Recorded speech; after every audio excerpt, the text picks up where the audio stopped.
So, jetzt schauen wir mal, wie viele Leute das uns heute zuschauen. Und mit uns habe ich schon das erste Mal in dem heutigen Stream übertrieben, denn es wird der erste Single-Stream sein. Sprich, ich bin ganz allein heute. Ganz allein. Aber ich habe mir gedacht, da ich unsere Hörer wirklich liebe von Herzen, lasse ich den letzten Kassettenschmerz im Jahr 2024 nicht ausfallen. Alle anderen hassen euch, also Corby, Seppi und Mike, die hassen euch abgrundtief, die haben gesagt, das habt ihr nicht verdient.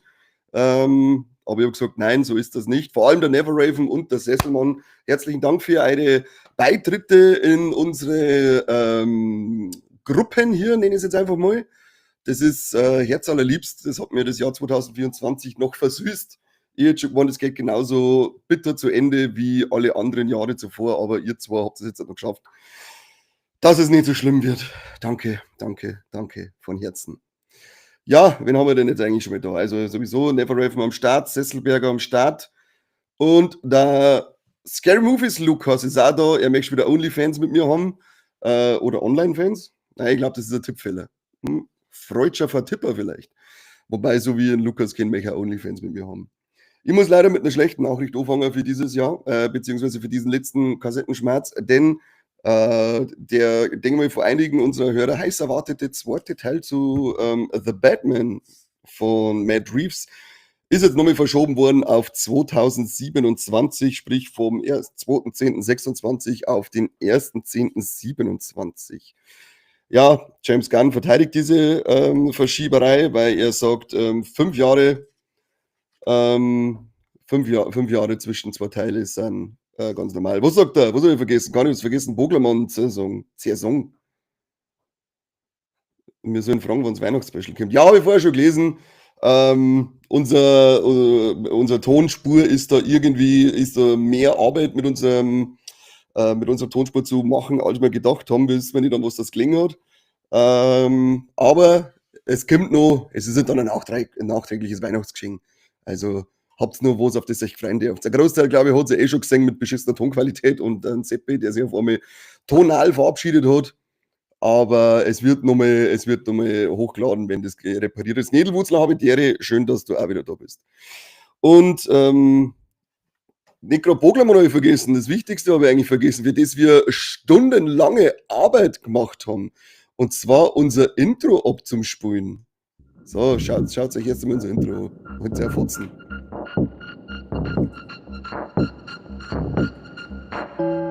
Hier ist der beste bayerische Podcast der Welt mit den Kassettenthemen.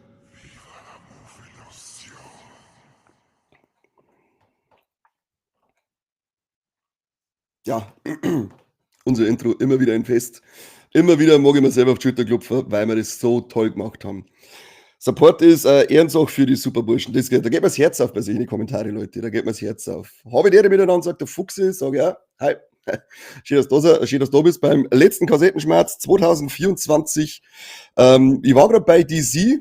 Jack Napier ist auch da, das ist unser Guidey Boy, der uns ja ruhmreich vertreten hat, beziehungsweise an Corby vertreten hat beim Weihnachtsspecial, auf den dürft ihr euch noch freuen. Hat er gar nicht so schlecht gemacht, kann man sich schon anschauen mit dem Affen. Wir waren gerade bei DC mit The Batman Teil 2 Verschiebung, was aber eine gute Nachricht schon mal ist, und das ist an sich eine gute Nachricht, glaube ich, für das ganze DC Universe, das der James Gunn jetzt aufziehen möchte.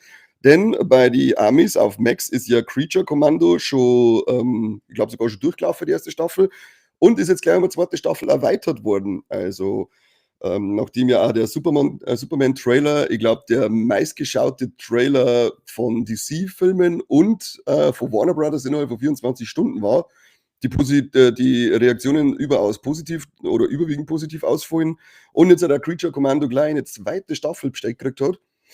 Sage ich mal, sind die ersten Sachen für das DC-Universum vom James Gunn gar nicht mal so negativ. Da freuen wir uns drauf. Also ich freue mich zumindest drauf, weil das wisst ihr eh. Oder Fanboy. Alter Fanboy. Jack Napier, wer noch? Max Hesselmann, du sprichst heute in fremden Zungen. Verstehe kein Wort nicht. Ja. Was habt ihr überhaupt zu Weihnachten gekriegt? Schreibt mir eine, was zu Weihnachten eigentlich gegangen ist. Das würde mich immer interessieren. Hat irgendjemand ein Steady-Abo verschenkt? Hat irgendjemand ein Steady-Abo verschenkt? Das war auch mal interessant, weil immer wieder haben wir euch gesagt, man kann Steady-Abos verschenken, aber irgendwie wird das gekonnt ignoriert. Und der Einzige, der das regelmäßig tut, ist unser Mike und schenkt das seiner Mama. Das ist auch süß, dass der Mama nicht einmal für den Podcast vom eigenen Buben ein Geld zahlen möchte. Spricht nicht für uns. Naja, naja. Wenn wir schon bei animierten Serien sind, wer hat sich den Trailer angeschaut zu Your Friendly Neighborhood Spider-Man? Falls den noch keiner gesehen hat, der schaut gar nicht mehr so schlecht aus, kann witzig werden. Ich mag die Spider-Man-Zeichentrickserien bisher eigentlich alle relativ gern. Kommt halt drauf an, wie, welche das Version schaut, weil es gibt halt einige, die direkt für Kinder, Kleinkinder ausgelegt sind. Das schaut eher wieder aus, nach was für Heranwachsende. Bin gespannt. Startet am 29.01. auf Disney Plus. Ist, glaube ich, auch von die, oder da haben auch einige Macher der X-Men 97-Serie in den Finger drin. Und das ist schon mal ein gutes Zeichen, weil die X-Men 97, die war schon hervorragend gut. So, was schreibt der Fuchs da eine? Nein, der Sesselmann hat unser YouTube-Abo geschenkt, dafür hier eine Kartoffel, wie man bei uns sagt. Wir haben keine Herzen, wir haben Kartoffeln. Fuchs sagt, ich muss jetzt einmal sagen, ich war letztens in der Sneak des guten Geschmacks in Vilsbiburg. Das ist eine geile Aktion für euch, endlich mal Sneak. Wo es keine Angst haben muss, dass eine Franzosen-Comedy läuft. Ja, das ist ein gutes Stichwort. Die Sneak des guten Geschmacks, die gelaufen ist, war ja mit Nosferatu. Ich habe leider nicht dabei sein können an dem Tag. In Vilsbiburg müsst jetzt ja dann einen Mike und einen Corby getroffen haben. Haben sie eine Moderation gescheit gemacht. Corby hat behauptet, es hat passt. Aber ich möchte da gerne Feedback von dir haben, Fuchsi. Verzeih einmal. Und Nosferatu, es kriegt eine Folge von uns, also vom Corby und von Mike. Die waren da gleich richtig fleißig, haben sich hingesessen und haben nur eine Folge aufgenommen. Und die gute Nachricht ist gleich mal, Nosferatu kehrt nach 5 Tagen schon zu den erfolgreichsten Horrorfilmen von 2024, weil er insgesamt gleich mal 43 Millionen Dollar eingespielt hat und somit an Robert Eggers sein größter Box-Office-Hit gleich geworden ist. Ich habe noch nicht gesehen, ich werde jetzt erst nächste Woche dann sehen können, aber ich habe richtig, richtig Bock drauf. Haben super gemacht, die zwei. Gut, dann glaube ich an Corby, dass er mich da nicht anlegt. Und wenn wir schon bei der Nacht des guten Geschmacks sind, am 17.01. markiert es euch im Kalender, ich gebe euch kurz Zeit, dabei nehme ich einen Siegesschluck. Ich weiß zwar nicht für was, einen Siegesschluck, aber für irgendwas habe ich schon gewonnen. Stimmt, ich habe tatsächlich was gewonnen. Ich habe von Zeitl bei Spacefiguren eine Gaming-Tastatur und ein Mauspad gewonnen und dazu noch von Overwatch 2 einen Plüschfuchs. Ich habe Overwatch 2 nie gespielt. Ich weiß nicht, wer der Plüschfuchs ist, irgendwas mit Akari oder so. Naja, gewinne ich schon mal was und dann sind Sachen, die ich leider nicht brauchen kann, aber dankbar bin ich trotzdem, dass ich mir was gefunden habe. 17.01. habt ihr euch jetzt im Kalender notiert. Da ist wieder Nacht des guten Geschmacks. Wo wir sein werden, stellt sich nur raus. Wir planen mit Neufahren, da waren wir jetzt noch nicht. Aber das werden wir dann auf Instagram und allgemein auf unsere Kanäle heute wieder bekannt geben. Da läuft dann Stephen Kings Schlafwandler. Film von 1992. Ich finde, das ist einer von den coolen Stephen King-Verfilmungen. Und als Katzenliebhaber muss man sich den sowieso angeschaut haben. Und wenn er dann schon im Kino läuft, würde ich sagen, nutzt das. Also, 17.01. Nacht des guten Geschmacks mit Stephen Kings Schlafwandler. Hat den schon irgendjemand gesehen von euch? Was sagen die Leute? Was war dein Film-Highlight? 24. Mei, so ein schönes Glasl. Ja, das schaut er wieder, der Never Raven, gell? Blood, Beer and Barbecue Glasl. Ja, das halte ich in Ehren, dieses Geschenk. Diese Spende, muss ich die von Steuer absetzen? Was ist eine? Kenne mich da nicht aus. Ich glaube, dass ich innerhalb von, was weiß ich, von einem Jahr wahrscheinlich wegen Steuerhinterziehung bei einem Kleinunternehmen im Knast sitzen wird. Naja, ich habe einen Kasten Bier gewonnen, das ist auch schön, ja? Sesselberger, Kasten Bier ist auch was Schönes, da darf ich auch nicht nachsagen. Mit dem hätte ich mehr anfangen können als mit einer Gaming-Tastatur oder einem Plüschfuchs von Overwatch 2. Naja, vielleicht geht es ja auf eBay. Haben wir mal zu völlig überzogenen Preisen eine und versuchen ein bisschen umeinander zum Scalpen. Freut sich der Seppi, wenn er das hört. Was haben wir noch für Neuigkeiten? Die Neuigkeiten am Ende des Jahres sind tatsächlich ziemlich mau ausgefallen, muss ich sagen. Für Anime-Fans unter uns haben wir wieder was dabei, denn Chainsaw Man kriegt einen Film, Chainsaw Man The Movie, Reese Arc nennen sie dir, ist auch ein Trailer heraus Und der schaut schon mal richtig fett aus. Da ich auf alle Fälle mal reinschauen, wer mit Chainsaw Man was anfangen kann. Und allgemein mit Animes, schaut's rein bei Chainsaw Man, die Serie ist geil, der Manga ist geil und der Trailer zum Film schaut auch geil aus. Und der Film kommt auch schon nächstes Jahr. Nur war da jetzt halt kein richtiges Datum dabei, beziehungsweise war es, glaube ich, auf Japanisch dort gestanden und das kann ich nur sprechen, leider nicht lesen. Darum kann ich das Datum jetzt nicht sagen. Ist das aber, es müsst ihr hier den Trailer anschauen, also werdet es dann schon sehen, wann er läuft. Geschenke musst du vor der Steuer absetzen. Ich bedanke mich für den nächsten Haus gerne. Ah, okay. Dann Staffel 2 ist angekündigt. Stimmt, ja. Haben wir, glaube ich, war letzte Woche sogar schon Thema bei uns. Ich glaube, da gibt es sogar ein Reel von uns. Extra zu Dan Staffel 2 und Ranma 1,5 Staffel 2 ist angekündigt.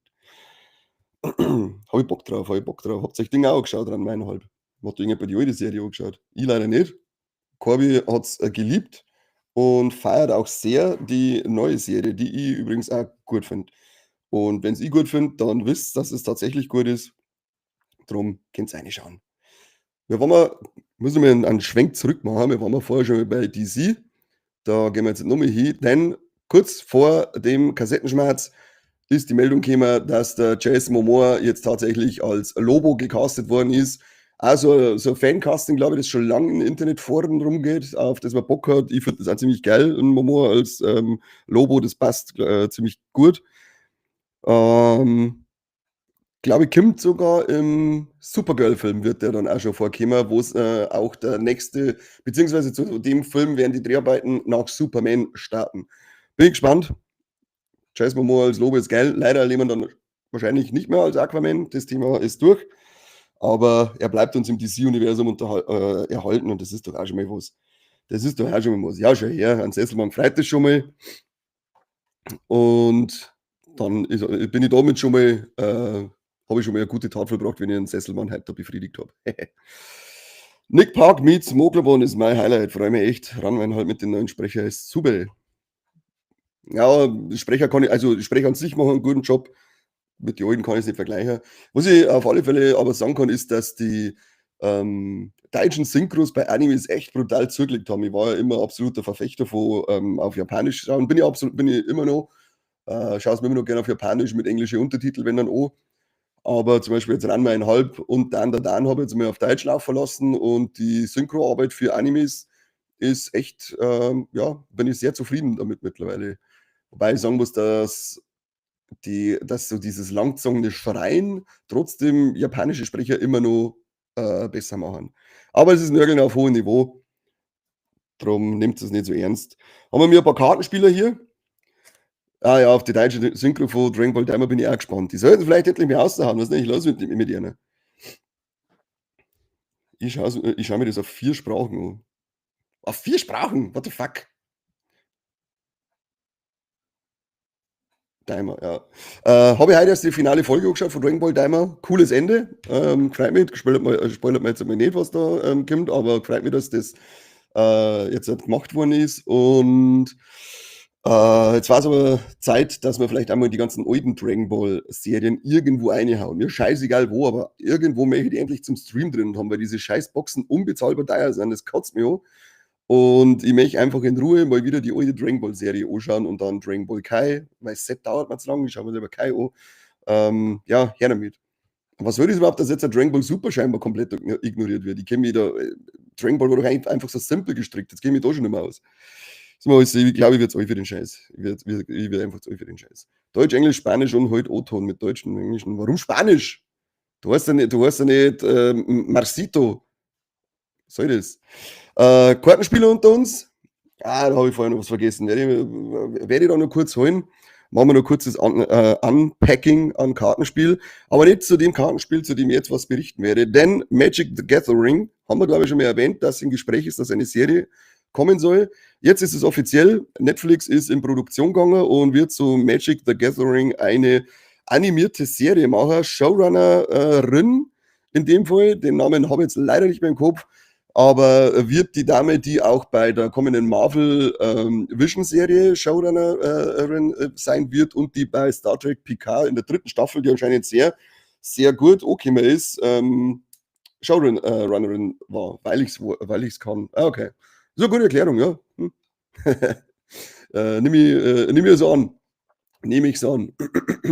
Ich wollte nur ein Unboxing machen, weil der Corby hat mir angefixt mit One-Piece-Karten kaufen und haben auch so ein Backerl gekauft und haben mir gedacht, das kann man jetzt eigentlich live auspacken. Hol jetzt nicht schnell, hol jetzt nicht schnell. Jetzt mal schnell 1,5 Minuten jetzt mal allein aushalten. In der Zeit, bis ich wiederkomme, möchte ich auf alle Fälle entweder super Kommentare, super Sticker oder sonstige Apps. Lass mal ein wenig ein Geld ringen einer, Kim. Kim, ich bin auch ein neues Gewand.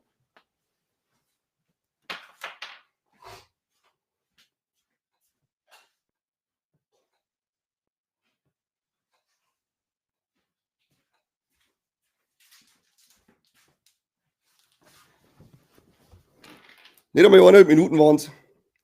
Den Satz her jetzt ziemlich oft auch von meinen Frauen. Haha. Magic-Verfilmung könnte wegen Yu-Gi-Oh! Vibes kriegen. Aber bei Yu-Gi-Oh! Bin ich raus, muss ich sagen. Habe ich nie so, habe ich versucht. Ich habe mir die Urserie dann damals angeschaut. Was heißt damals? Sogar erst vor ein paar Jahren, weil ich mir gedacht habe, das muss ich mir jetzt einmal holen.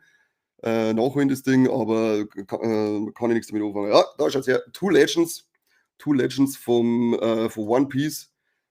Hat mir der Corby angefixt. Jetzt machen wir ein Live-Unboxing, bevor wir zu den Kinostarts und Streaming-Charts gingen. Oh, Max Hesselmann, vielen Dank für die Erfindung des Wortes Voglermann. Ob ich das erfunden habe, ich weiß nicht, ich benutze es nur sehr inflationär. Aber wir können uns ja einfach mal behaupten, dass ich das da habe, oder? Weil es wahrscheinlich irgendein Franke war.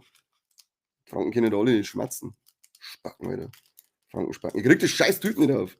Klang's nicht schon wieder. Scheiß Corby. Das wird das Geld kosten mit dem Corby. Nerven und Geld kostet mich. So, schauen wir mal. Ich habe keine Ahnung, ob welche Karten irgendwas wert sind oder ob es überhaupt wirklich wertvolle Karten gibt. Ich habe mich einfach nur von Corby hinreißen lassen und habe mir dann diese Box gekauft. So, was haben wir jetzt hier? Jetzt schauen wir uns das mal an. Wir haben einmal einen S-Bär. Sieht man das gescheit? Macht meine Kamera scharf.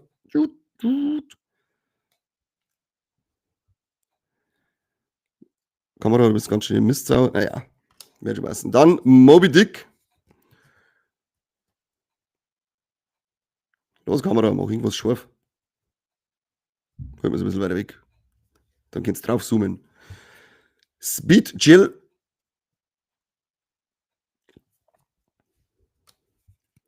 Nitro. Ich habe ungefähr nur 800 Booster Packs da. Also, das können wir eigentlich jetzt jedes Mal fast machen. Heli, Ceratops.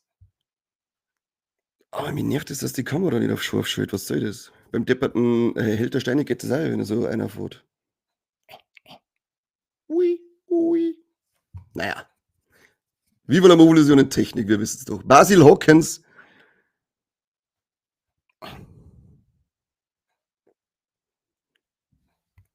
Frag mal Held der Steine, was er für Karten hat. Scharf wie du. Dann haben wir den Baron Tamago. Zauberhaft dieser. Ach, ich liebe diese geilen, verrückten Figuren einfach. Und den Charlotte Katakuri. Sammelt nur einer von euch irgendwie diese Karten? Das kennen nicht zwei Schafe auf. Ja, das stimmt auch wieder. Darum ist ja der Corby meistens unscharf, wenn ich dabei bin. Der fragt aber immer der Kamera Fokus. Ach so, meinst du, dass ich mich fragen soll? Kamera Fokus. Ah, jetzt habe ich Karten verloren. So wieder vor. Concelot, Kamera Fokus. Fokus. Ich habe alles versucht. Phoenix Brand, ein Event.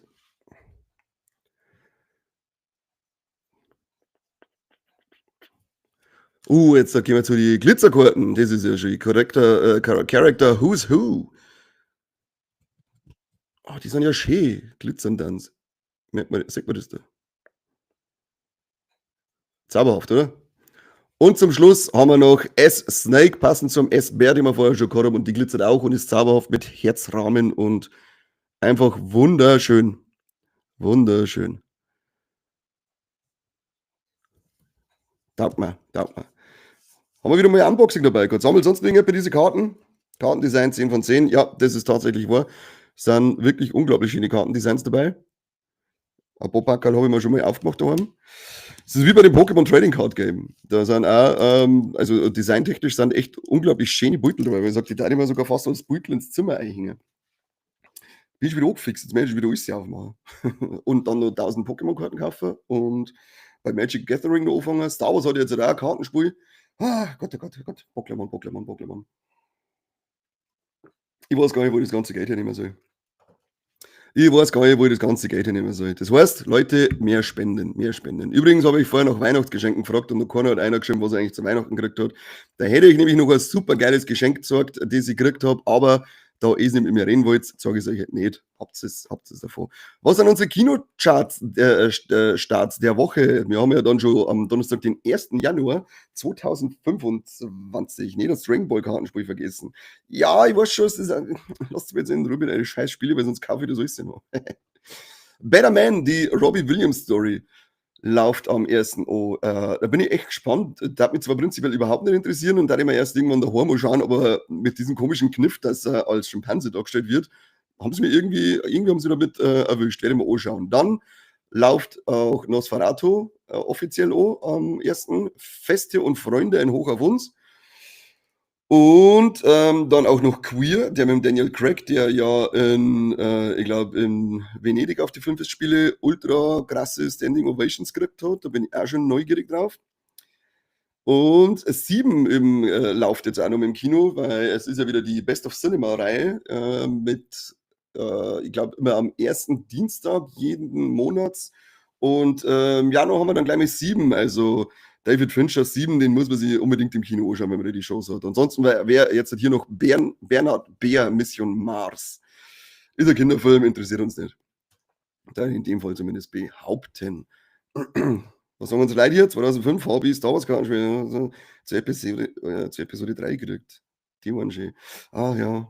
Damals habe ich nicht viel Karten gehabt, muss ich sagen. Das waren eigentlich nur Pokémon-Karten, die ich damals gekriegt habe. Die haben aber auch schon wieder gereicht. Die haben auch schon wieder gereicht. Da habe ich Fake nur ausgegeben. Leider habe ich, glaube ich, auch einige verschenkt, die ich nicht verschenken hätte sollen, wenn ich nachträglich mal schaue, was die eigentlich alles wert worden sind, diese Kretinen. Aber, naja, wissen wir, wie es ist. Nix 7 im Kino, Neverwhere, das ist ja bitter. Echt kein Best of Sin. Habt ihr kein Cineplex und gar nichts in der Nacht, oder wie? Dann da musst du zu uns irgendwo herfahren. Ich glaube, bei uns, ich glaube sogar Straubing hat das Best of Cinema und ja, Cineplex sowieso. Ich glaube, dass sogar Plattling das Focus Cinema mittlerweile hat. Also bei uns ist es eigentlich ziemlich gut vertreten. Da kannst du kommen. Da kannst du kommen. Der Wall 12, leider sind die auch nicht mehr in meinem Besitz. Ja, ich habe leider auch 2 Sachen verschlampet. Verschlampet, das ist ganz bitter. So, jetzt habe ich Depp unsere Streaming-Charts ausgemacht, die wir noch anschauen wollten. Haben wir aber gleich wieder da. Leute, haben wir gleich wieder da. Most Watched. Und zwar vom 13. bis 19. Dezember. Die sind immer ein bisschen hinten dran, aber es interessiert uns nicht. Wir haben auf Platz 10 100 Years of Solitude auf Netflix, die erste Staffel. Platz 9 Queer Eye, Staffel 9 schon auf Netflix. Noch nie gehört davor, 9 Staffeln, wow. Platz 8 The Madness, Staffel 1 auf Netflix. Platz 7 Lioness, Staffel 2 auf Paramount Plus. Platz 6 The Ultimatum, Marry or Move On, auch Staffel 3. Noch nie gehört, auf Netflix. The Day of the Jackal ist immer noch die erste Staffel auf Peacock. Auf Platz 5 und auf Platz 4 haben wir Black Doves, Staffel 1 Netflix. Platz 3 ist La Palma, Staffel 1 auf Netflix. Werde ich mir jetzt noch mal anschauen, weil ein Kumpel von mir hat mir die empfohlen und gesagt, das ist eine coole Geschichte. Bin ich gespannt. Wenn es nicht stimmt, dann gibt es Sackschellen. Platz 2, No Good Deed, Staffel 1 auf Netflix. Und Platz 1, oh, mein Akkustand ist niedrig. Platz 1 ist Landman. Staffel 1, Paramount Plus. Auch noch nichts davon gehört. Noch nichts davon gehört. Wieder mal ist Skeleton Crew nicht mit dabei. Und wer ist schuld? Das seid ihr Skrattler, weil es nicht anschaut, genauso wie ich es euch befohlen habe. Was aber nicht so schlimm ist, denn im Gesamtpaket soll Skeleton Crew gar nicht so schlecht laufen, was ich da jetzt gerade vorher noch gelesen habe, nämlich Shines Brightly und Disney Plus ist momentan die auf Platz 2 der Top 10 Liste von Disney Plus. Das ist doch schon mal schön. Das ist doch schon mal schön zum Lesen, oder? Also schaut euch Skeleton Crew an. Das ist eine schöne, schöne, schöne Serie, in meinen Augen zumindest. Und wer mir nicht zustimmt, Der ist ein Depp. Das wissen wir ja. Das wissen wir ja. So, jetzt schauen wir mal, ob noch irgendjemand da was reingeschrieben hat, das interessant ist. Als nächstes Cineplex wäre in Salzburg. Ja, dann fass dich mal auf Salzburg um. Dann nimmst mal Paletten Stiegeldosenbier mit und dann bist du nicht umsonst gefahren, würde ich sagen. Kannst einen guten Film schauen, mir Paletten die Stiegelbier mitnehmen, alles geil. Wenn ich überlege, für wie wenig Geld ich mir das Netz spiele, oh ja, da bin ich gut, da bin ich froh, dass ich die aufgehoben habe, überwiegend, und dann ziemlich schnell umgestiegen bin auf Schachtel und Anleitung und alles behalten und in einem guten Zustand behalten. Nur hat es mir leider ein paar Schachteln zleckt wegen brunstdummer Freunde, in Anführungszeichen Freunde, denen ich das ausgeliehen habe und die nicht wissen, wie man mit so etwas umgeht. Spacken, Spacken. Die nächsten deutschen Cineplex werden für Spielberg oder Erding, meine, da fahre ich schon eine Zeit. Das ist mir scheißegal, jetzt schau, dass du da kommst. So, Carry On auf Netflix gesehen. Nope, habe ich nicht gesehen. Auf Netflix schaue ich zurzeit noch nichts, oder? Das Einzige, was ich jetzt erst angeschaut habe, war der Anime The Promised Neverland. Der war ziemlich gut, muss ich sagen. Bisschen abrupt geendet, ähnlich wie der Sephiroth of the End, oder wie der geheißen hat. Oh. Ansonsten läuft auf Netflix gerade nichts, das mich wirklich interessiert, muss ich sagen. Squid Game ist jetzt die zweite Staffel draußen, wer uns aber schon länger hört, der weiß, was ich von Staffel 1 halt. Mal gucken, ob ich Staffel 2 überhaupt anschauen werde, weil interessieren tut es mich wirklich gar nicht tun. Seraph of the End. Ja, das kann sein, dass es so kostet, mit den Vampire, wo die ganze Welt von Vampire überrannt worden ist und wieder mal Kinder die Welt retten müssen. Also hat mir gut gefallen, aber ähnlich wie bei dem The Promised Neverland ist mir das irgendwie zu abrupt beendet worden, die ganze Sache.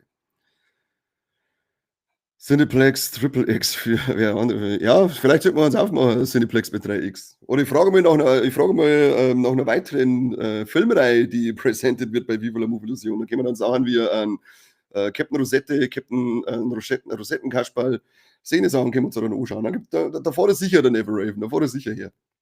So wie ich ihn kenne. Gegen Squid Game hatte ich eigentlich nie nichts, aber das konnte man sich schon anschauen.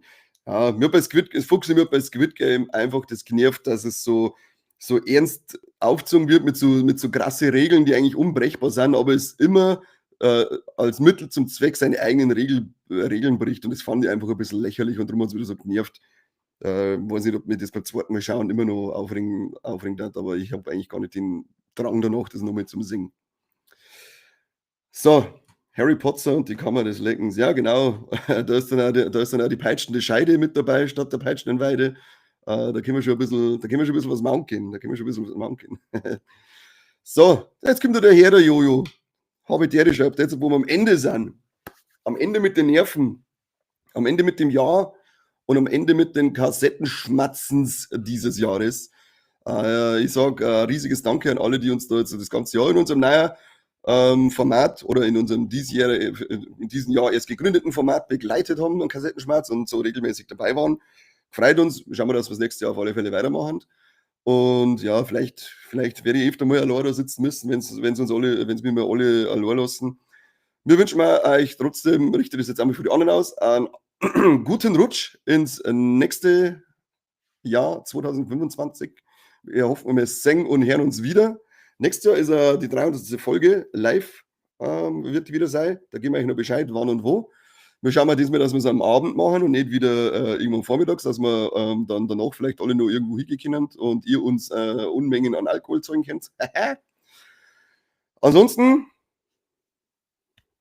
macht es gut. Danke fürs Zuschauen. Wir hören uns morgen offiziell zu den Top 10 von Mike und Corby. Nosferatu, glaube ich, kommt auch noch die Woche raus, wenn ich es richtig im Kopf habe. Und dann sehen wir uns spätestens nächste Woche wieder. Macht es gut, bleibt gesund, bleibt brav und bleibt uns treu vor allem. Wiederschauen.